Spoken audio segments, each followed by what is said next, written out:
यहाँ पर दिया गया है if the roots of this equation are real and equal show that either A is equal to 0 और a cube plus b cube plus c cube is equal to 3 times of a b c. अब यहाँ पे सबसे पहले equation लिख लेते हैं, c square minus a b into x x square minus का 2 times of A square minus B c into x plus B square minus ये कितना दे रखा है ए सी इज इक्वल टू कितना है 0 है। अब इसके सारे रूट्स क्या हैं, इक्वल हैं। इसके अगर रूट्स इक्वल हैं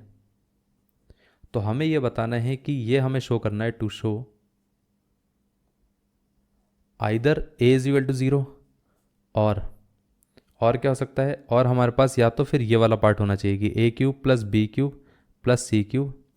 इज इक्वल टू कितना होना चाहिए, यह आ जाएगा 3 times of a b into c. इतना क्लियर है, ये पार्ट क्लियर हो गया। अब देखिए इस इक्वेशन को अगर हम स्टैंडर्ड इक्वेशन के हिसाब से देखें तो यहाँ पर कैपिटल ए की वैल्यू कितनी आ जाती है, तो कैपिटल ए आ जाएगा हमारे पास सी स्क्वायर माइनस ए बी और कैपिटल बी कितना आ जाएगा, ये पूरा पार्ट कैपिटल बी है विच इज़ माइनस का 2 times of A square minus B C और ये कैपिटल सी कितना आ जाएगा बी स्क्वायर माइनस ए सी, तो ये कितना आ जाएगा बी स्क्वायर माइनस ए सी। ये पार्ट क्लियर है। अब इसमें देखिए अगर हम डिस्क्रिमिनेंट निकालने जाएं तो वो कितना आता है b square minus 4 times of a c और क्योंकि रूट्स इक्वल है तो मतलब इसकी वैल्यू 0 के इक्वल रहेगी, तो यहाँ पर ये आ जाएगा माइनस का 2 times of A square minus B C का whole square minus 4 times of a कितना है, ए आ जाएगा c square minus a b और सी कितना आ जाएगा B square minus A c is equal to 0। इतना क्लियर है। अब अगर हम इसका स्क्वायर करें तो ये कितना आएगा 4,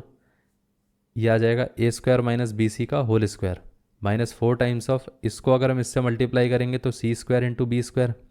इसको इससे मल्टीप्लाई करेंगे तो माइनस का A times of B cube, इसको अगर हम इससे मल्टीप्लाई करेंगे तो ये आ जाएगा माइनस का A times of C cube, इसको इससे मल्टीप्लाई करेंगे तो ये आ जाएगा प्लस का ए square into b into c. इतना क्लियर है, ये आएगा। ठीक है, ये 0 के इक्वल है। अब एक चीज़ देखिए पूरे में हम 4 कॉमन ले सकते हैं, इसको अगर हम एक्सपेंड करेंगे तो एक्सपेंड करने के बाद कितना आता है ए स्क्वायर का भी स्क्वायर आ जाएगा, तो यहाँ पर ये ए स्क्वायर का स्क्वायर, फिर ये आ जाएगा प्लस बी सी का होल स्क्वायर माइनस का 2 times of A square into B c. अब माइनस को इससे मल्टीप्लाई करेंगे तो माइनस का c square into B square, minus minus plus हो जाएगा तो plus a into b cube, minus minus plus हो गया तो यहाँ पर ये कितना आ जाएगा, ये आ जाएगा प्लस ए सी क्यूब और ये माइनस माइनस कितना हो जाएगा माइनस प्लस कितना हो जाएगा minus which is A square into B C. इतना क्लियर है, ये पार्ट 0 के इक्वल होना चाहिए। अब अगर हम देखें तो इसको हम ऐसा भी बोल सकते हैं कि ये पार्ट क्या रहेगा, इसको ऐसा बोला जा सकता है कि ये हो जाएगा ए रेज टू पावर 4, ये कितना है बी स्क्वायर सी स्क्वायर, ये कितना है बी स्क्वायर सी स्क्वायर, तो ये दोनों कैंसिल आउट हो सकते हैं। अब ये कितना बचेगा माइनस का 2 times of A square into B C और ये है A square into B C, दोनों माइनस के हैं तो ये आ जाएगा माइनस का 3 times of A square into B C. ये कितना है प्लस का A times of B cube और ये कितना था प्लस का A times of C cube. पूरे में हम ए कॉमन ले सकते हैं तो बचेगा कितना, ए अगर हम कॉमन ले लेंगे तो यहाँ पर बचेगा ए क्यूब माइनस इधर से ए कॉमन चला गया तो ये बचेगा 3 times of a into b into c, इधर से ए चला गया तो सिर्फ बचेगा बी क्यूब, इधर से ए चला गया तो बचेगा सिर्फ सी क्यूब। इतना क्लियर है। अब